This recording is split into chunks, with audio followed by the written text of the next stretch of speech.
Today is International Women's Day, and of course, if we're celebrating women elsewhere, we certainly have to start from home. Here at Media General, we do celebrate our women, and we are doing this with three outstanding women here with me. And I've got Wendy Laye, Natalie Fort, and Miriam Osei Ajiman. Good morning, ladies, and happy International Women's Day. Hey, good morning. Thank you. Women's Day. Happy Women's Day as well. You know, it's interesting to have you here because we're always going about our regular duties, and everyone knows you on set. But besides that, beyond that, you do more. And that is why we're here to celebrate you and also for you to let us know what you've been up to in your own private lives, besides or beyond reading the news for us. So let me start off with you, Wendy. Tell us about Inspire to Rise.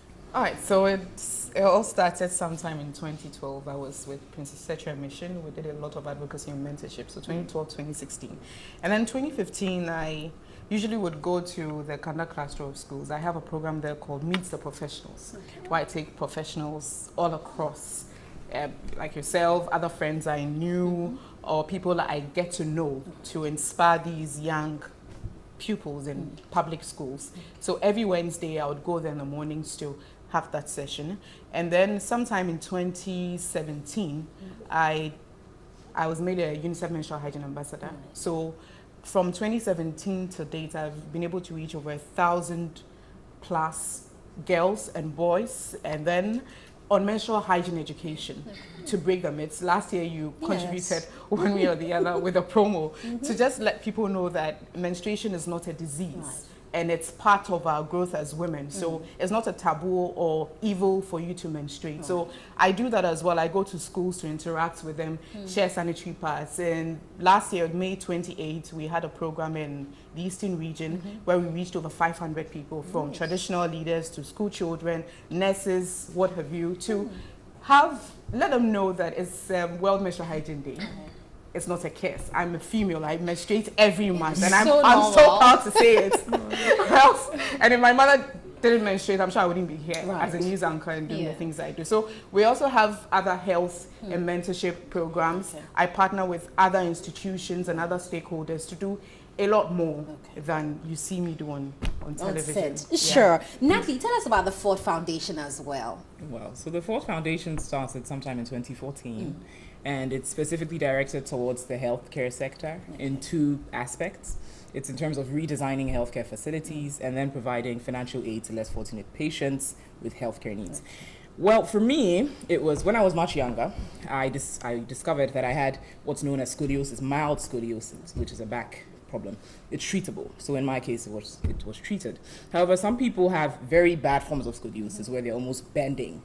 And so it just hit me at a relatively young age that there are many people who have healthcare needs, and many of them do not have the resources. And so I decided to set up the Ford Foundation, and it was sometime, as I said, in 2015. And so currently we've worked with our flagship project was with the Kodabu Children's Ward, the ground floor, the OPD of the Children's Ward, where we redesigned the place, we painted it, got a theme color of green, because a lot of times, I mean, healthcare facilities are just, could make you even more ill by visiting the facility because it's not attractive. And so we painted it, we got artists, we have a team of artists we work with, we got artists to redesign the place and, put up artwork, and then supported a few needy patients at Kodabu. And yeah, that's the whole intention. It's to continue to do so. Currently, we have a project which is not directly in healthcare, but it's with the UNHCR, because I work as a high-level influencer of the UNHCR. And so in that regard, we're using refugees in the Ampen refugee camp, young refugees, to draw artwork to raise funds for a UNHCR project called the Luku Luku Project. Yeah, so that's basically it. Nice. Yeah. Miriam, let me come to you, because what you do is something I love as well, reading books. So tell us about the Read Book Ghana. Well, Read Book was started in 2015. It was born out of my curiosity to see the rural areas. At the time that the Read Book idea came up, I was traveling around the country on a production, and I noticed that there was a deficiency with learning aids in the rural areas. And so I partnered with a friend who is into rural development, and we thought, okay, why don't we spend our weekends and drive to the rural areas with books in our cars and read with the children? So that's where it started. We would gather the children in the community and sit and read with them. And we thought, well, we can't do this every time. So we identified libraries, and some of them needed renovations. We did that. Some needed books, and we did that. And then we went a step further and we thought, okay, the children in the rural areas may not even get a chance to attend educational programs in the city, either because they can't transport themselves here. And so we partnered with the likes of the Ghana Association of Writers, where they have reading programs and reading sessions, and would bring the children from the rural areas to the city to engage them and kind of bridge the gap between rural education and urban, urban education.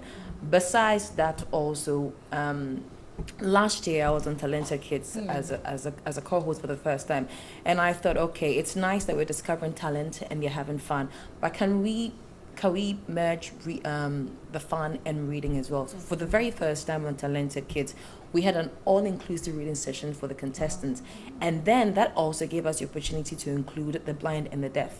And so we had a book, Roses of Sharon, by Peggy Osei. We had it converted into Braille, and we brought some children to join the contestants, and they sat and they read. That's some of the things that we are into. We provide learning aids to rural areas, and in urban centers we look for where challenges are that we can meet. And we do this I am on radio, and so I do this with the listeners. Okay. And so whenever we have a library, for instance, to renovate and we need books and we need help, I'd reach out to them on radio, and the support has always been amazing. People come to you with books, people come to you with, support to paint. Natalie is one of the people who have been helping us as well. And so that's what we do. But beyond that, we also realize that in our immediate environment in Accra, there is also a need. And so because, I'm not being gender biased or anything, but there's a partnership that we have with the Accra Sports Stadium. One of the executives, the officials there, who's also interested in empowering women, we thought of an idea to help curb teenage pregnancy by merging sports and education. So starting soon, very, very soon, we're going to pilot that with a couple of teenage girls in those two areas, and we're going to open them up to the sports disciplines. They choose which one they're most comfortable with, but it's going to have a catch. You have to be able to read, or we help you to read. Nice. So you can pursue it. Indeed, we are proud of you ladies, and you're doing great things, and I wish to hear more of these success stories from you as you all partner each other and then certainly make it better for us. Of course, we are celebrating International Women's Day, and happy International Women's Day to all women out there.